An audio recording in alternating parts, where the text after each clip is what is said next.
Ladies and gentlemen, he puts the hoe in holy.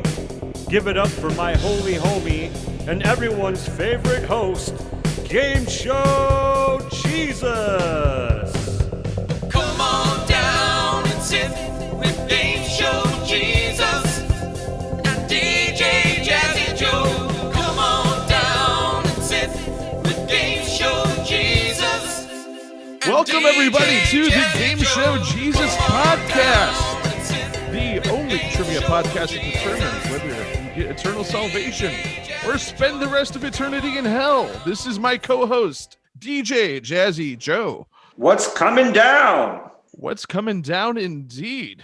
What's up, buddy? How was your week? Not too shabby. Not too shabby so far? Yeah, you know, I got to see you play, and I played a little bit this weekend. It was a whole lot of fun. Yeah, we did do that. Definitely safe and sound. No yeah. COVID spreading. Yeah. Social distancing, non-super spreader event for sure. Non-super spreader event, which it usually is when I'm around because nobody wants to smell me. We also had safety condoms for the microphone and everything. Safety condoms, yeah, we did. Yeah, you're. It looked like a little shower curtain for the microphone. Yeah. Not only did you keep your mic's hair dry, you protected it from venereal disease. So, Joe, I heard what's coming down is the inventory of your Bush Apple beer in the fridge at Jamaica. Yeah. So when we jumped on here, just previously firing some things up here, yeah, the Bush Apple's gone. I haven't decided if I'm buying more or not. It was by accident. Do they still make it? I think so. It was in the fridge for a while, probably since summer. I don't know. I didn't hate them. I thought I would, but I didn't hate them. It was like my end of the night, like sober me up. I don't care if it's left half full beer. You know what I mean? I wouldn't crack that first thing in the evening, but no. Yeah. Unlike we do have a friend who has a Bush Light tramp stamp. We do. Yeah. That is a true story. We should have him on to talk sometime. Him and his wife, they'd be very, very good guests. Yeah, I won't spoil it, but she has a very special talent. That's right. And also, they're business owners, so we could discuss that as well. Yeah, I love business owners. Speaking of guests, who's this handsome young man down here with the military grade headset on the screen right now? That is, I could barely see him because of the double camo, but that is singer, songwriter, Mike Neff. Hello. Mike, welcome to the Game Show Jesus podcast. I'm excited to trivia for salvation or damnation. Yeah. I fired St. Peter. He wasn't doing his job fun enough. You know, now that reality TV stars could just be president now, you know, I figured I'd get into the business. What if Chuck Woolery was president? Chuck Woolery? That'd be pretty awesome. That would be. He'd be like, America, I'll be back in 2 and 2. He would just swell. He would be great. This isn't The Rock considering a presidential bid? I hope not. You have mixed feelings on The Rock? Well, I mean, at least Trump went to some kind of college. I think The Rock and Arnold Schwarzenegger should run against each other, and they should have to wrestle to see who gets to be the president. See, that's quality entertainment right there. What I think is I think we should have a farmer as president. A farmer, okay. Like they appreciate old like McDonald. No, just anybody. Like, think of a good farmer. Like, he would know Bob Evans? Important. Well, I'm just saying he would know how important the environment is or how important trade is, and you know what I mean? Mm-hmm. He might need help in other areas, but he would have a grounded personality. He's more well-rounded human than a lawyer, for instance. I like that idea a lot. That's not bad. Because lawyers are always looking to get you out of something or off of something. A farmer's always just trying to make a hard, honest living. So that's just my opinion. I like that idea. But you can never know. Coming from a country music star, that's a good suggestion. Yeah, I'm a star. Once they get their hand on that sweet, sweet power, you never know what's going to happen. Right? Think about it. Like, sweet corn for everyone. Yes. I'll tell you what, though, if I was going to run for president, my whole platform would be anything after 40 hours is tax-free. Bam. That's I a good would be idea. Elected in 10 minutes. 10 minutes. You're probably right. Think about if you want to boost the economy or you want to put money in middle class's pocket, anything over 40 hours is considered tax-free. So how many dudes working overtime? Everybody. Everybody. Everybody. They would make more in overtime than they did during the week on their regular crap because it wouldn't be taxed. You know what I mean? Like people would just be having money all over the place. So. Oh, I like that idea. Yeah. That's what's coming down, Dr. Neff. Hell yeah. Vote for me, 2024. You heard it here first, folks. That's right. I'm announcing my presidential candidacy. Man, okay. Hold on. I have to write down that there's a big surprise. My show notes. I just got to find a vice president. I'm going to see what Busta Rhymes is doing. All right. Oh, yeah. Hell yeah. Then it could be Neff Rhymes 24. Oh, man. The bumper stickers would be legit. Oh, that's great. Then I'd walk in like, woo-ha! Oh, I'm telling you. You guys would have to write music together as well. That could be rather interesting. It would be hilarious. Busta Rhymes collaboration. I'm telling you. Awesome. It would come out sounding like a Luke Bryan song. Oh, no.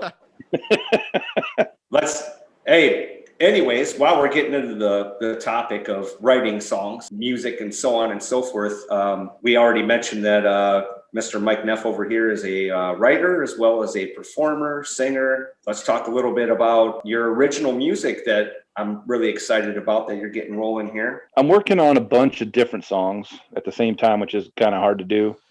Yeah. But I keep having all these ideas hit me in the middle of another song, so I got to stop it, and then I'll start writing another one. And I just haven't, as you guys both know, I've been sick the last 2 months. Yeah. So as much as I had the time off and wanted to practice, or it's just been hard to get in the right mind frame when you don't feel well. Yeah, for sure. Especially because you did have the COVID, correct? I did. I had it in November, and I was only sick for a couple of days. It was kind of mild compared to what other people are going through.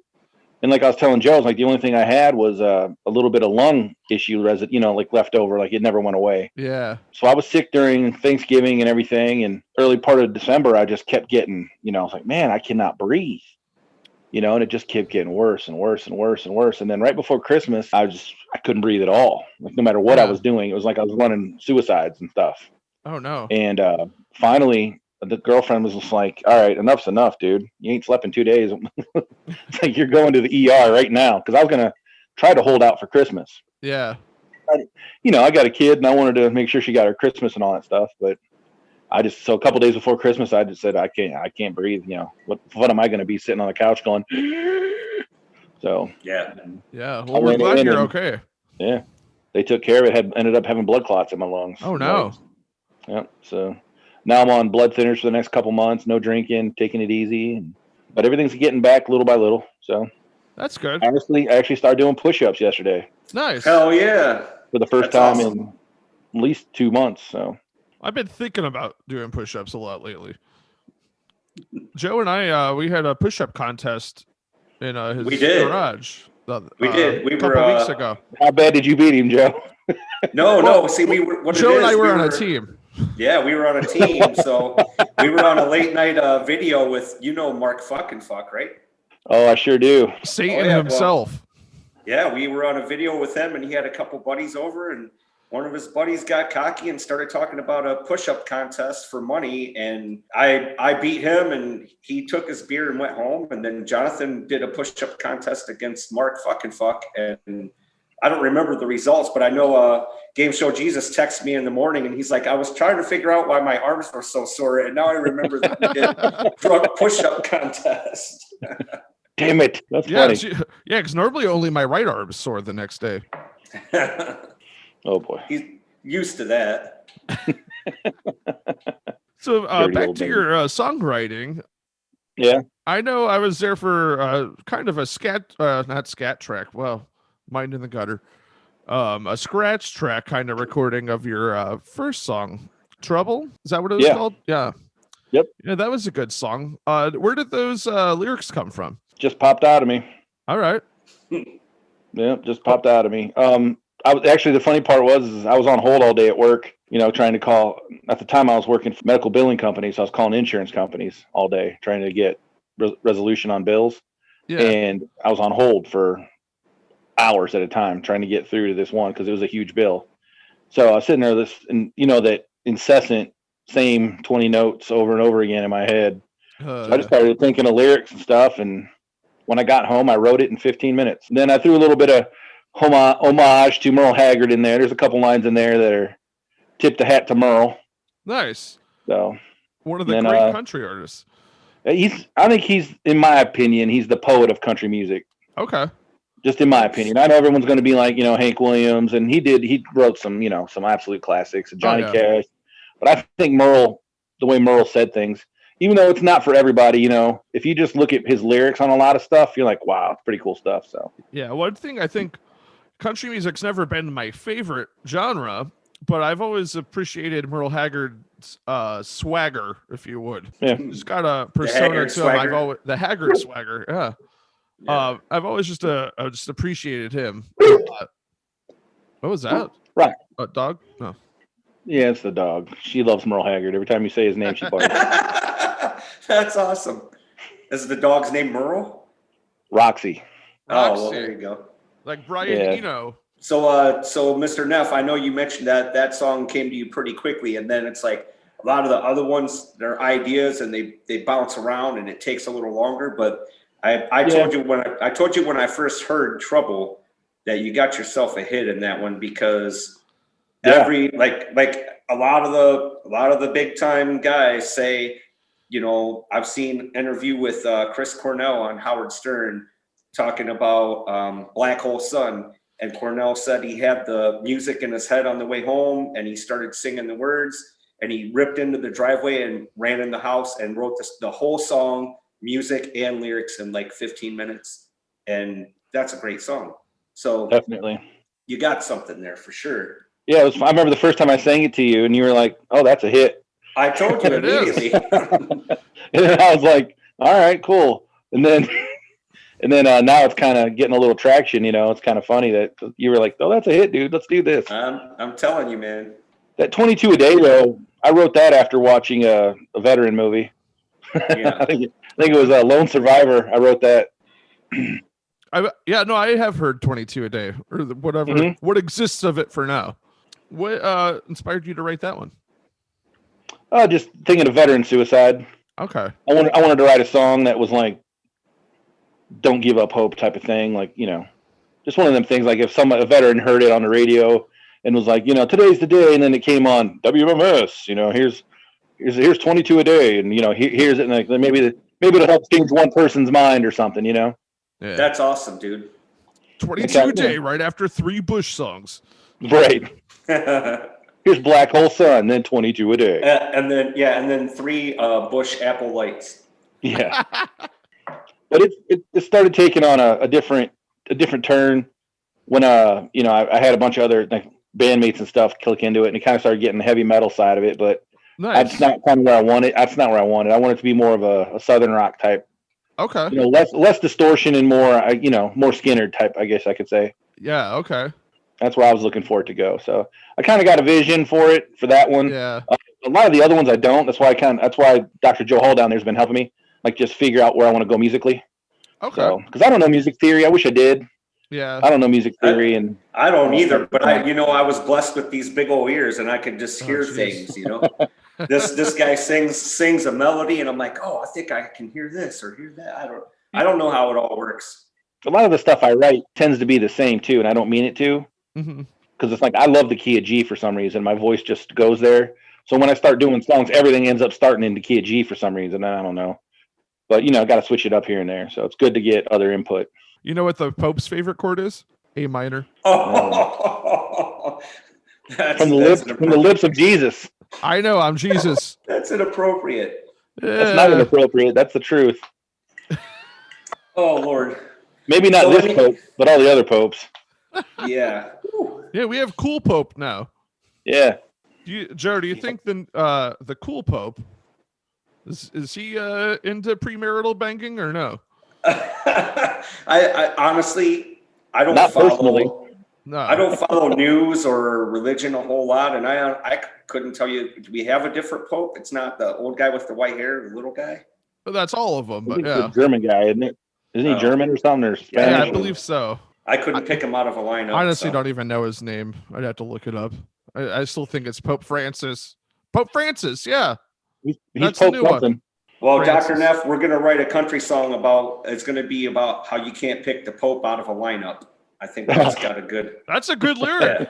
Yeah. Write that down. Couldn't That's a pick the funny, Pope out that's of a a funny lineup. lyric. That's great. That goes in a country song. You can't pick the Pope out of a passenger seat of a truck going down a dirt road.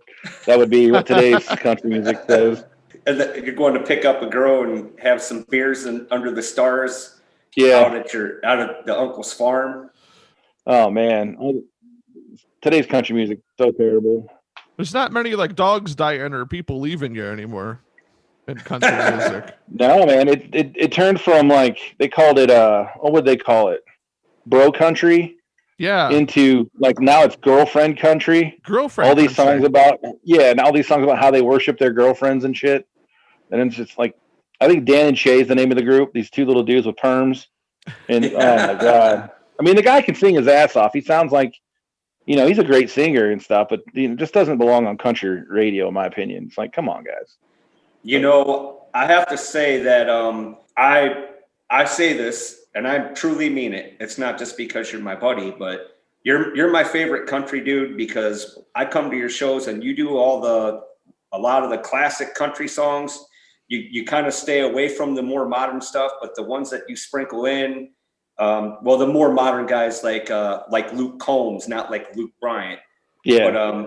But you have a great country voice because you don't over exaggerate. These young dudes, they got, like you said, they got the lyrics about being out in the woods in the truck making out, knowing damn well half of them never been out there, and they over enunciate like they got to have that accent over exaggerated with like a pop beat behind it, and that's not how country works. No, that's I think you're right. Yeah, that's why I Did like you hear guys about like Brown? Mulan. He's Kane Brown. Oh, okay. He's a country singer. He got lost on his own property and had to call the police to come find him in his own woods. That's the least country singer in the world. And he's a country singer. I would have died in my back 40 before I would have called the cops to come rescue me.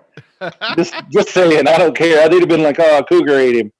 You know what I mean? Like, I'm not calling the cops like, "I'm lost in my big ass property. Come get me." No, not having it. I got too much pride. What would you say the state of modern country music is, Mike? Commercials. It's all about what you can sell.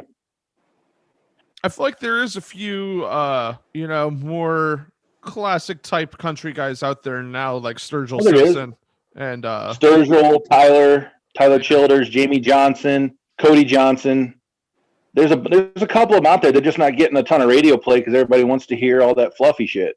Yeah. And the BMI, the record companies, the huge record companies, they're the ones pushing all that crap. Like. I've been following Sturgill Simpson for a little while because I heard one of his songs. It's a cover of "When in Rome's the Promise," and it was in a TV show, and it kind of blew my mind. Kind of blew my mind how good of a cover it was.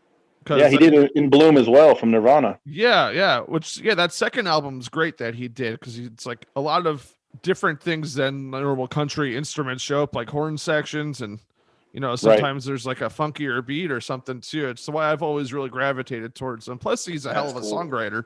I haven't listened to his newest album yet, but I think I've heard the single a few times, and it's kind of got like almost like a 80s like new wave / maybe a little hair metal beat to it. Yeah, he goes off. He's not strictly traditional country. Yeah, like every one of his albums are different. So it's it's pretty neat. So he did a bluegrass album, not recently, and it was just, oh my goodness, he just tore it up. But yeah, going back to what Joe said, your shows are always a lot of fun. We've played together. Man. Yes, we have. Bunch of times. Joe as well. Mm-hmm. But yeah, that's what something with your shows is. It is a lot of country, but there's always a lot of fun surprises in there too. What are your favorite non-country songs you play? Simple Man by Skinner. Okay. That Chris Isaac tune, Wicked Game. Yeah, that's badass. You killed that one. I love singing that one. That is a great song. I like my arrangement how I did it because it sounds like a little Spanish guitarish. Like I like the way that sounds when I'm singing it and stuff. Like compared, with the vocals and stuff. But Love it. I tried to turn it into like a Spanish country tune. I like your '90s stuff. I like the you do Black by Pearl Jam, and you do Outside by Stain, possibly. Yeah, I'm on the outside, which brings up Aaron Lewis. Like used to be into all the rock stuff, and turns out his heart and soul, he's a country boy, and like now he's touring around doing all the single solo country stuff. And see, I hate to be a turd about it because I don't care where they make their money and stuff, but right, he's about as country as Luke Bryan is. He's a fake too. He's just cashing in, honestly, straight up. He's written some really cool country songs, and everyone's going to be like, Aaron Lewis is the truth, man. Right. He's just as phony as shit. Like if you hear him now when he's talking, he's from Massachusetts, and he's like, "Yo, y'all come and do this here now," and it's like, "No, dude, stop." Like, see, I thought the opposite. I thought like, because I've seen him in both settings. I've seen him with Stain live, and I've also seen him do his country stuff live. And I feel like he's always been like cigarette, like in between, sometimes during songs. I don't know how he sings like with a cigarette, but then in between songs, he's like, I wrote this song a long time ago, back before anybody even gave a shit. And then he does It's Been a While, and he's like, no one gave a shit about me then. Like, I don't care what you think about me now. And like at Rock on the Range, he showed up in jeans that looked like they hadn't been washed with holes, and a t-shirt and like a John Deere hat. And all the other guys that whole night had like black leather on and like all their whole outfits. And he just came out like he just climbed off of a tractor, which I thought was kind of cool. But I mean, I get it. It's just his interviews. It's just his interviews that I've been watching him in, country radio, and his new stuff that he's doing with his band or whatever. And it's just, it's not pop country, but it's like phony country. Yeah. I don't know. I wish him well. Commercial. Yeah, I mean, you got to sell records, and if he and I were to meet up and talk about it, we'd probably come to a mutual understanding. But when it's just him and his steel player, like that is amazing stuff. Like I love it. It's so great. But I don't know for sure. What about Darius Rucker? Yeah, I mean, Darius Rucker's got a hell of a voice, man. Yeah, he can do anything. I mean, I loved him in Hootie. I love him doing some of his stuff he does now. Some of it's corny as all hell, but But I mean, hey, it's cool. All right, I really like Hootie and the Blowfish, but it is a little corny in some ways. Like, he's got some songs, honey, honey, money, money, and it all rhymes like, oh my God, Dr. Seuss wrote this one. But yeah, he's just another one that just randomly kind of went country, but it's working out for him, Oh, big time, yeah. Well, that wagon wheel blew him up. That put him on a whole nother plane, so. I think we got some background. The 309 train just ripped through, and this is the first time we've experienced this since we've been doing the podcast. So we'll see how bad that interferes with sound quality. Trains are another great country music thing. Oh yeah, Johnny Cash. I hear the train a-coming, it's rolling around the bend. That's one of the country songs I do. I mean, I only have a handful, but that's definitely one of them. I mean, I like country, but like my whole thing is like. You do the country stuff, and if I didn't have one of my best buddies that killed all the country stuff, I might sprinkle more in. But I'm like, yeah, you got all that covered, and I'm the '90s guy, so I try not to do like all '90s. So I'll occasionally throw in I got a Kenny Chesney song I like, and a couple other ones. The reason I do what I do is because I want to keep '90s country alive. I want people to remember that country doesn't suck. Yeah. I mean, honestly, it's not. 90s country is awesome, man. 80s country, Alabama, George Strait. Oh, hell yeah. Garth Brooks, Keith Whitley, Brooks and Dunn, Diamond Rio. I mean, there's so many great songs. All the women, too, Patty Loveless, Martina McBride. Like, there's just some great 90s music that it's not on the radio anymore. I mean, it's what we grew up on, and I think probably everyone our age has always thought that about their generation of music. But, like, today's country just doesn't have soul. Except for like Chris Stapleton stuff. Oh, that guy bleeds soul into his lyrics. Everything he writes, even if it's a commercial, like stupid song, it's still got heart in it, Yeah, and I love him. Yeah, like And some of the other guys just don't. Like Luke Bryan, when he first started, he had a bunch of good country stuff, and like it was really country. And God bless the guy. I mean, he hit a nerve and he blew up doing. I mean, I would be in a boy band if it made me billions of dollars. So we tried to do that, right, Mike? yeah, we haven't tried, but we should. That would be funnier than hell. I think. But chunkin' deals. Yeah. Yeah, I'm telling you. We all got to have camo outfits and headsets like that so we can sing and dance at the same time. Joe, I'm not sure you meet the weight requirements, buddy. Yeah. You're gonna have to you're gonna have to buffet it up for a while, bro. I could gain some weight, man, to be in the band. I'm almost there. I'm getting the winter coat going on. I don't know, buddy. You might have to seriously sit in the house for a while. Hey, I like Texas Roadhouse. If I eat that like 2 meals a day for a month, can I maybe be in the band? Maybe. You got to put on some serious weight. I got an idea for a future episode. We should go to Texas Roadhouse and see who could eat the most rolls. You don't want to take my daughter because you will lose. My kid's the same way, dude. He would order 2 little teeny hamburger sliders. And by the time they came out, he's like, "Whoa!" He ate like 6 bowls of that butter and like 13 rolls, dude. We just tell the waitress to pack hers when it comes out, to pack it up, because that's how many rolls she's going to eat. So she doesn't even eat her. She just takes it home. I'll sit there and eat my steak while she's still eating biscuits and stuff, or rolls, whatever. So I mean, that's what my kid does. It's hilarious. Well, it used to be the peanuts too. She'd eat biscuits or the rolls and peanuts the whole time, and then take her meal home. Yeah. So, yeah. Well, that's my daughter. Free peanuts. Yeah.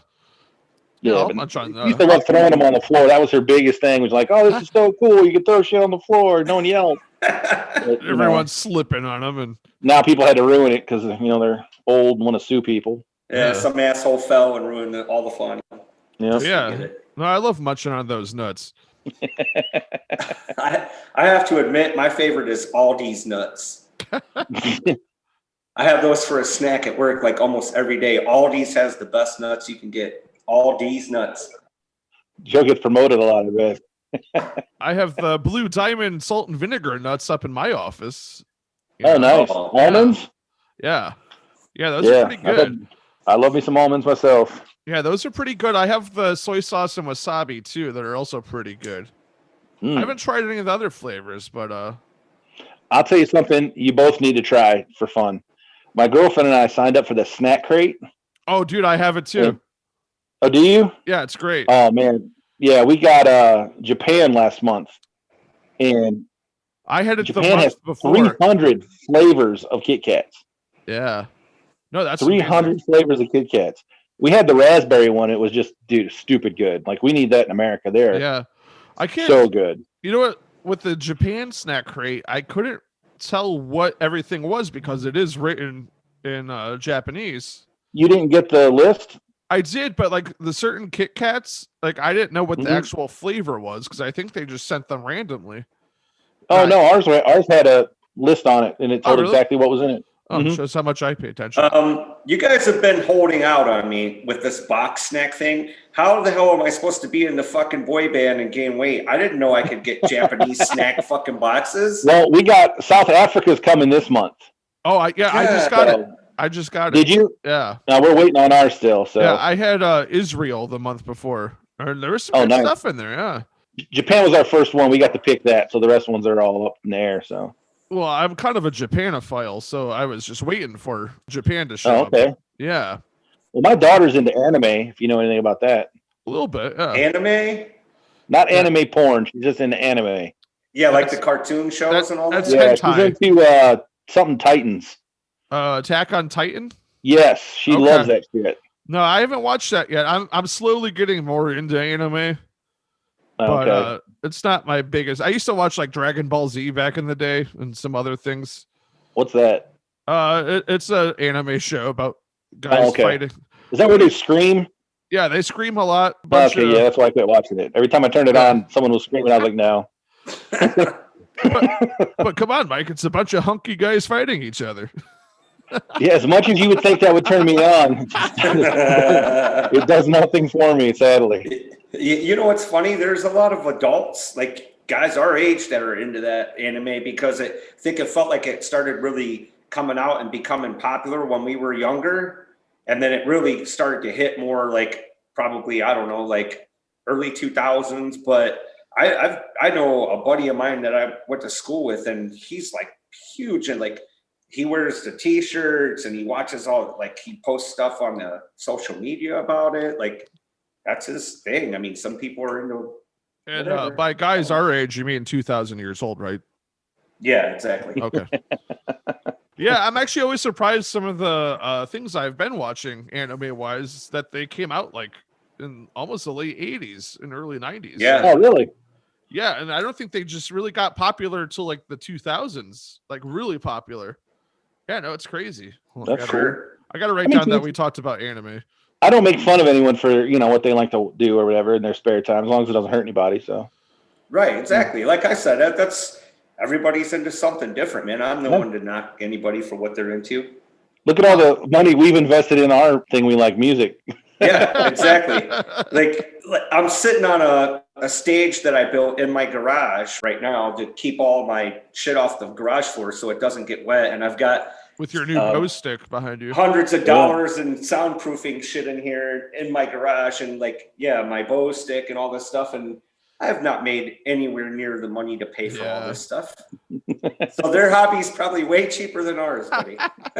Probably. Yeah, I'm sitting here in front of all of my guitars and some of Joe's. Your bass is sitting right in front of me. Yeah. Maybe I'll play the Seinfeld theme later or something. But yeah, back to that. We've all actually jammed together before, and yeah, we've been in a band on the same stage. Drinking Buddies band, yeah. The Drinking Buddies band, yeah, for sure. I think this is going to be the year the Drinking Buddies make a comeback. It would be nice if things could get back to normal. If not Christmas in July, at least by the winter. It'd be great to do that again. That was a lot of fun. I'd love to do a summertime show with you guys. I would like to do one somewhere besides the Poorhouse. Yeah, I could get us at the Palace on the big stage. I think that'd be a whole lot of fun, That would be funny just to have, just because the amount of people we have. Yeah. Spread it all out, and it'd be fun to just tear it up. I love the old Poorhouse too, man. That's our home base. Well, yeah, I do too. But I mean, I'm just saying, just to play somewhere different with that size of group. Yeah, with like 8 guys on stage, and everyone's like, "What the hell's going on right now?" That guy's from a country band. These guys are from we're like white Wu-Tang. Yeah, now the big-eared guy is playing the saxophone. Why do they keep calling each other doctor? Yeah, what the fuck? Yeah, exactly. Why hasn't that guy behind the keyboards moved? Yeah. Why is he playing in a different key? That's awesome. Speaking of doctors, we tried to get Dr. Brian on this episode, but I think he got too scared. Dr. McKay. Yeah. That sounds like Brian. But he would have been guilty of the whole porn thing, anime porn. Oh, yeah. He wasn't too scared though. Saturday night we drug some drums out of the basement and rocked it a little bit. Brian's a hell of a drummer. He was awesome, man. He's my favorite drummer to play with. He put on a suit and everything. It was awesome. He did. I was just happy he was wearing clothes. So we're at oh God, what was that place called? Someplace in Parma. I can't think of the name of it now. So it's a cowboy bar, and it was for WGAR's country night, and we're headlining, it was our weekend that weekend. WGAR's there, and they're giving away tickets to like Luke Bryan or somebody, and so the place is just packed full of shit kickers, cowboy hats, rhinestones and all this shit. So Kevin's like, man, we got to make sure we dress up. Kevin McKenna, our bass player, he's like, everybody, we got to dress the part, So Kevin goes out and gets overalls just to be a smart ass. So Kevin's wearing overalls. I'm wearing, I've got my Remington hat on and torn up, trying to look the part too. And Ryan, our guitar player, comes in his usual black t-shirt and jeans and stuff. Yeah. And then McKay shows up in his James Bond fucking suit. He's straight up 007. We're like, what the fuck, Brian? Oh, there you go, Joe. Gotta look the part, buddy. We're doing country talking here. Yeah, we're all like country. We're all countryfied. We actually look like a country band on stage. And here walks McKay with a fucking 3-piece suit on. Hey, dude, he embarrassed me. I'm up there with a hoodie on and shit, and then we take a break, and I'm looking around, and somebody said, "Hey, the limo driver was looking for you. He's out front." And I'm like, "You guys got me a limo?" And I was like, "What the hell?" And then I realized as I was walking up, and I saw Brian standing outside by the front door that they were talking about Was he holding the placard? Says Joe Hall. Yeah. Brian is actually the king of setting up backwards, though. Oh yeah. Oh, I've seen him do that. Yeah. Yeah. Somebody asked him the other night why he wasn't facing the back wall. Did he try to order a dirty martini at the Cowboy Bar or a Vesper? That's what he likes to drink. He probably did, to be honest with you. Yeah, he probably did. I've had some funny gigs with that dude. Oh, question from God for you, Mike. Yes. He wants to know if he could get a discount at Dairy Queen when you get your new job. No. All I'm doing is mopping the floors. No blizzards for you, God. No blizzard for God. The snow cone machine's broke, you fucking fuck. Yeah, go to McDonald's. I got it right down. I think No Blizzards for God is a great song title. Oh my God. It is. That is great. I think we should do another episode where we all write a country song together. That'd Just be in the middle of the fantastic. episode. And we can only use G, C, and D. And we can pick one. one. There you go. Do they use any other chords? Yes, they do. A minor. We're allowed to pick one minor chord. And we can pick where the capo goes, maybe. Okay. Sounds good. I like this idea. I'm in. But we all need to be in the same room, though, to make this happen. Yeah. We could do that. We could do that real soon. First and foremost, we're all immune now because we've already had the Rona. So technically speaking, we could do it sooner than later. Kiss? If you really want to, it depends if that'll help inspire the lyric writing process, I suppose. But it'll help my OnlyFans. I honestly was going to post something about that the other day. Like, if I start an OnlyFans where I just play my guitar with my shirt off, think I'll make any money? You never know. People's sick depravity. There might be something. There could be a bunch of gay dudes in Texas that just want to see some chunky dude play guitar and sing George Strait songs. Hey, I bet you that's a thing. I bet it is a thing. I bet it is. I tried to start a video channel. I won't mention her name because we all know her. A video channel where a bartender that we all know, where she just ate food in front of the camera. And I told her we could make thousands of dollars. You're probably right. But she wouldn't do it. You're probably right. Damn it, Joey. Why not? I mean, damn it, person we don't know. Let's see. I have a couple more questions before we decide if Mike goes to hell or not. Let her rip, Tater Chip. So you are a Army veteran, correct? That is correct. I was just wondering, did you get to play music at all in the Army, or did they not frown upon that? My first show I ever played in my entire life was at the Hard Rock Cafe in Frankfurt, Germany. Okay. Wow, that's awesome. Yep. They were having a open mic night one night, so I took my guitar up there and I played Far Behind by Candlebox and I can't remember what else. Some other 90s song that was really easy. Come As You Are or something. Oh, and nice. I didn't know a whole lot of country music back then or how to play it. And so I played those two, and Germans love American stuff. They're they're all like goofy for it. So the guy was like, "Hey, I got an hour. Would you like to do an hour sometime, over here?" And I was like, "Well, shit, yeah, dude." And like they'll pay you in beer and food, and I was, in German beer. So yeah. Oh yeah. Yeah, that's awesome.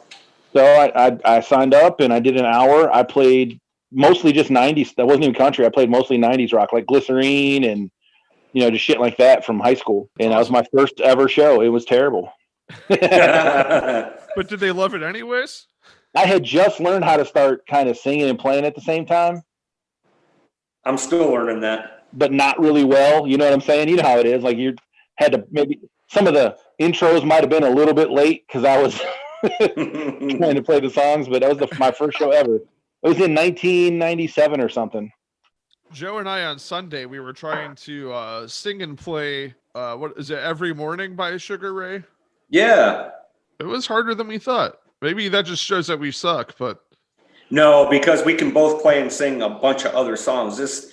timing wise, that particular song, and things were just weird. And it was kind of funny. Like, wow, why do we suck at this song so bad? Because it's only like 5 chords, but timing and playing and singing certain things when the timing on the melody is just so far off from what you're trying to play. Yeah, no, that was tough. Weird. Yeah, I know it took me a while to sing and play at the same time. Obviously, well, nobody would just give me a microphone for a long time. And now here I am. But, since I've known you, your singing's gotten 100% better. Thank you. So, like when I first heard you, I was like, okay, that was rough. But, I mean, you obviously weren't comfortable. You looked like you were just sweating bullets and you just weren't confident. And then I think when you started doing Neil Young that one time, I was like, oh, shit.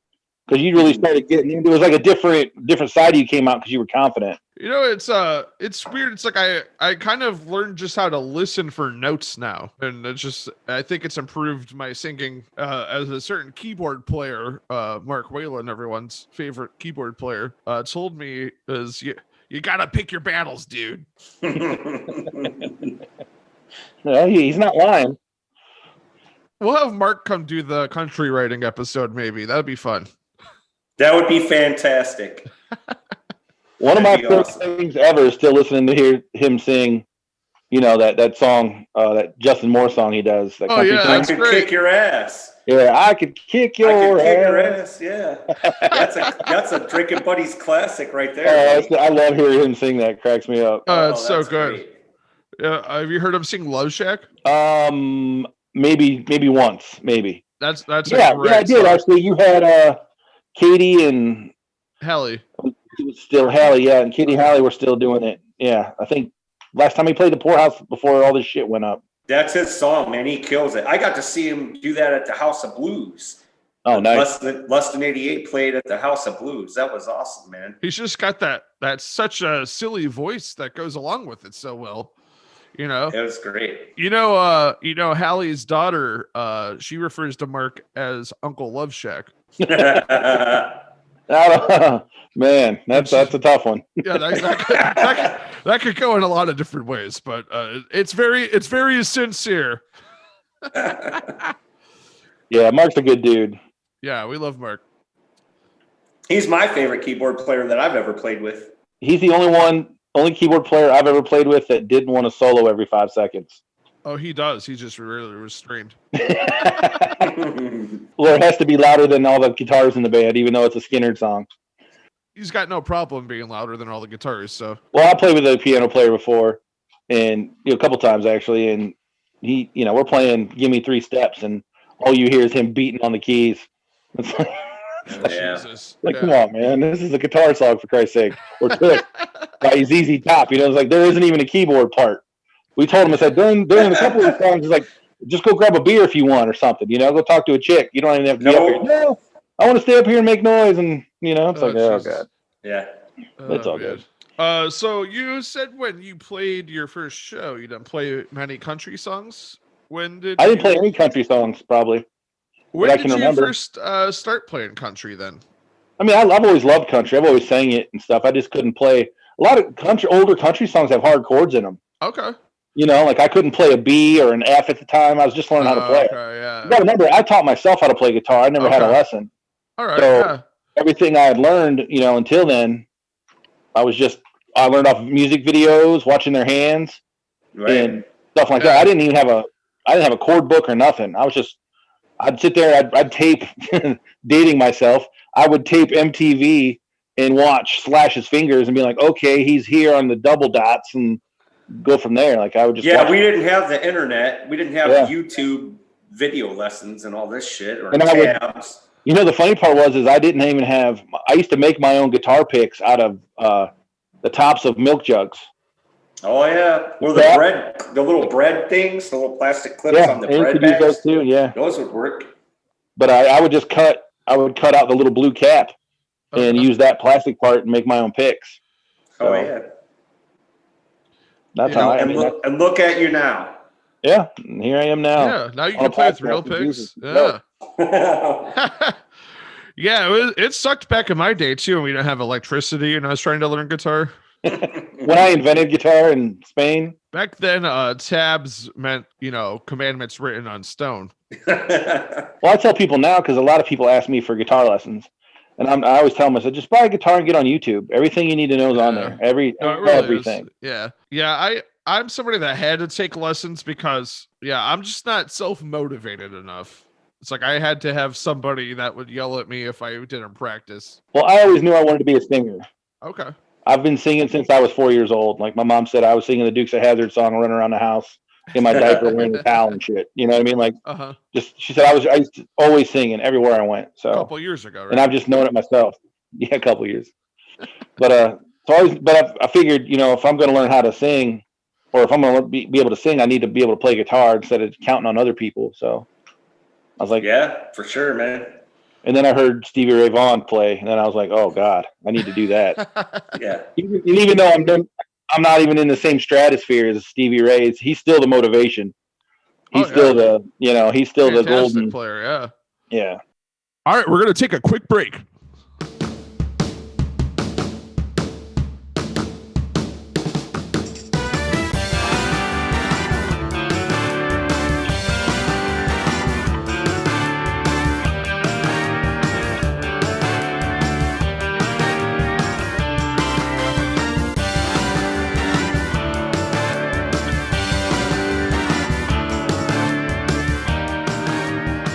So welcome back to the Game Show Jesus podcast. We are going to determine whether or not Mike Neff here is going to get eternal salvation, or is he going to burn in hell? What do you think, Joe? I think he's pretty knowledgeable on the upcoming topic, so I think he's gonna be moving upstairs there, buddy.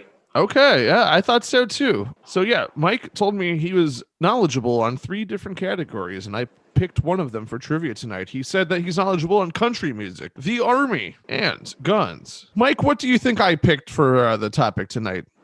Probably country music. Well, Neff, you are correct. We are going with country music because I don't know much about the other 2 things, so I would probably screw it up.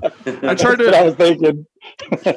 The first episode, I tried to do Browns trivia, and I fucked that all up. Oh, nice. All right, first question.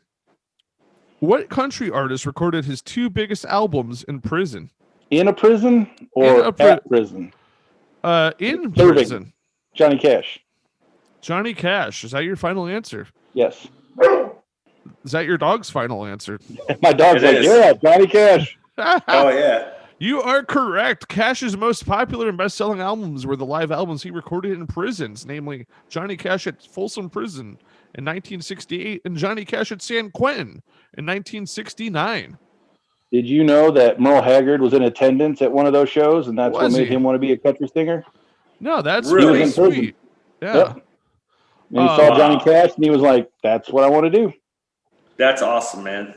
Yep. My grandmother claims that she met Johnny Cash at one of his concerts once. Well, that's cool. She said she told me that she was out in the lobby during like intermission or something, and he came out to like smoke a cigarette. That's super cool, man. Yeah, that is cool. He's my favorite. And then they banged. Are you making that part up? I don't know. Willie Nelson has definitely done more time in prison than Johnny Cash, though. Has he? I don't know. Willie got in trouble with tax stuff, didn't he? He never went to prison. He didn't. Well, you know what's funny? Johnny Cash had a bunch of run-ins with the law, but he never really did any time for anything. I looked it up. He only did just a few nights in jail. That was it. He got into some trouble. Like in the movie. You ever see the movie where he was smuggling pills in his guitar? I don't know if that's accurate or if it was just for the movie or what. Walk the Line, yeah. Everybody's seen that. Yeah, that's a great movie. Good stuff. All right, so Mike is 1 for 1 so far. I have 5 questions for tonight, so if you get over 3, you're going to heaven, Mike. Going to heaven. All right. All right, so question 2. In which song does George Jones sing? He had underlined in red every single I love you. He stopped loving her today. Final answer. Final answer. Wow. That is correct. He stopped loving her today. He tells the story of a man who keeps old letters from an ex-lover in the hopes that she'll come back. The song reaches its peak in the chorus, revealing that the woman does not return finally for his funeral. Who wrote that as the description? I don't know. Countrymusic.com or whatever bullshit I was on. No, it's talking about his wife. Talking about his okay. Said I love you till I die. Yeah. I don't know. I'm 2 for 2 on being an asshole on this podcast. So, well, guys, we have a very special guest joining us now from the living room. It's God. What up? We just finished talking about the George Jones song, He Stopped Loving Her Today. Okay. George. Yeah, one of your favorites. Jorge Jones. Yeah. Yes. We had a discussion about Johnny Cash earlier. Oh, yeah. Yeah. Yeah. Did you know that Grandma Jean met Johnny Cash once, or so she claims? Yes, dear. All right. I feel like these questions are a lot easier than I thought they were going to be. All right. Question 3, Mike. Are you ready? I'm ready. All right. Question 3. What was Hank Williams' real first name? Oh, shit. This is a tough one. I know it, but I don't remember it. Virgil or some weird, I don't know. Shit. Virgil? I don't know. I can't remember. God, do you have a guess on this? Well, it's not fair because Hank is standing right next to me. So, Oh, yeah. They are dead. Is it Randall? Randall. I'll give you a hint. It's a college. His real name was Ohio State Williams. Yeah. Like Colgate Michigan, in my head or Wolverine, Michigan Wolverine Williams. No, the hell was that? Notre Dame Williams. I don't remember. I think it starts with a C or something. I don't know. All right. Is that your final answer then, Mike? My final answer is I don't know. Okay. All right. Hank Williams' real name was Hiram. Hiram, that's it. I knew it was Hiram. Changed it in 1937 when he arrived in Montgomery. That's what's coming down. So I'm 2-1. I might go to hell after all. You might go. I have another fun fact about him switching his name to Hiram. All right. So according to one of his first steel guitarists, Boots Harris, Boots is a great name. Boots is a great name. I think there needs to be more Boots around here. Swiper, no swiping. Bootsy. He said there was a fence outside his house and he'd sleep with the window open. Hank Williams did. And there's an old cat that would walk down the fence yelling, Hiram! And he thought that the cat was calling him out, so he changed his name to Hank. Fun story. That makes a lot of sense. Yeah. Did it? No. I'll probably just cut that all out. So yeah, apparently there was a fucking cat that would call him outside his window, and he changed his name because it spooked him. Was the cat's name Boots, just like the fucking steel guitar guy? I sure hope so. He had some strange pussy meowing at him from outside the window. Johnny Cash just said that's bullshit. He wears white in heaven now? Still in black. Still in black. Nice. Okay. And he did say he likes Mike's headphones. Pretty sweet. Wow, he could see him? Yes. You can see everything through the eyes of God. Right on. The power of Christ compels him. Let's look at some locker rooms later, huh? That's inappropriate. Flag on the play. Hey, you know what? The first hour and a half of this recording was very appropriate, so I've held back this long. Well, hey, the trivia round's always got to get off the rails a little bit, I think. Yeah. What's the next question? I got to know if I'm going to hell or not. Oh, yeah. You got to get one more. You're going. I think he's got this one. Okay. Which singer rose to stardom following the release of her version of the Bill Mack song Blue? Leanne Rimes. Leanne Rimes. Is that your final answer? That's the only answer because it's the right one. You know what Leanne rhymes with? Nothing. P-Ann.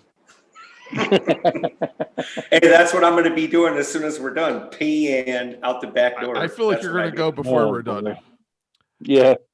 He might be going right now. We just can't tell. Jesus, Joe. So anyways, Michael, congratulations. That has earned you a spot in heaven. Leanne Rimes is correct. Can I go to hell anyways? You can visit. All right. Well, wait. Can we still do the last question just because? Yeah, no, we'll do that. Okay. Yeah, you could get extra salvation, Mike. I don't know what that does, but you get extra. Michael, I do know that Satan does like Mick Ultra, so. Yeah. This he is would. true. He would. That's not even beer. That's beer flavored water. Mick Ultra. That's terrible. Actually, you know what? That's probably what happened to the last of Joe's Bush Light Apple. Probably. Evaporated. Yeah, evaporated down in hell with Satan. Well, it is a natural resource. Yeah. So question 5. What was the name of Myrtle Haggard's backup band? Oh, Oh, my I know. God. I know this one. The Dixon Chicks. The Dixon Chicks. Oh man, I can't remember off the top of my head. George Strait's backup band, Ace in the Hole Band, keeps popping into my head. Ace in the Hole. Oh man, yeah, I don't remember. I remember who was in it, but I don't remember the name of it. So Myrtle Haggard's backup band was The Strangers. Oh, okay. The Strangers. Was I don't know if I their- even knew that, to be honest with you. Yeah, for between 1969 and 1987. They That's were voted Band of the Year by the Academy of Country Music 8 times, more than any other group in history. Damn, Wow. Yeah. I just thought it was the Dixon Chicks. that is the greatest name for a country band We ever. still got to do that sometime. Well, you know, the Dixon Chicks were pretty cool because we had to change our names because we pretty much immediately got banned. I Yeah. mean, whoever was in the Dixon Chicks, not that it was us. So yeah, before we go, Mike, tell the audience where they could check you out on social media and where you're going to be playing coming up and You can stuff like that. Catch me on Facebook for now at facebook.com/NeffMusic13. I'll be on Spotify too. I'm coming up with a YouTube channel. I'm going to start doing that, singing covers and originals on YouTube just to get them out there. Hell yeah. And then, because I'm starting to feel better now, so I'm going to start doing some recording. Every Saturday, the last Saturday of every month, I'll be at the Poorhouse in Amherst. That's all I'm really doing currently until spring, probably. And then once spring hits, I'll be at Route 6 Pub. I'll be different, or, you know, depending on J what. Bistro. Yeah, J Bistro, whatever, but depending on COVID and what it does. All I right. just talked to Old Prague. I'll be playing there this summer. A couple other places, a couple wineries talking to. I'll be at Mattis again. Cool. Yeah, I'll be doing some stuff like that. So I'm not playing as much as I did last year, or not last year, but the year before, but I'll still be playing quite a bit. So I'm really going to concentrate this summer, the rest of this year, I should say, on getting my original stuff done. Hell yeah. Awesome, man. Still playing once every Saturday or something. I can't wait to hear it. I appreciate it. You might be in on it. You never know. All right. I'll put all the links and stuff in the show notes when this is released. So yeah, check out Okay. Michael Neff on wherever you might see him pop up. You don't want to Yeah. miss it. It's fun. It's a whole lot of fun. All right. God, you have anything to plug? Well, we are very busy up here in heaven, so you all can go to hell.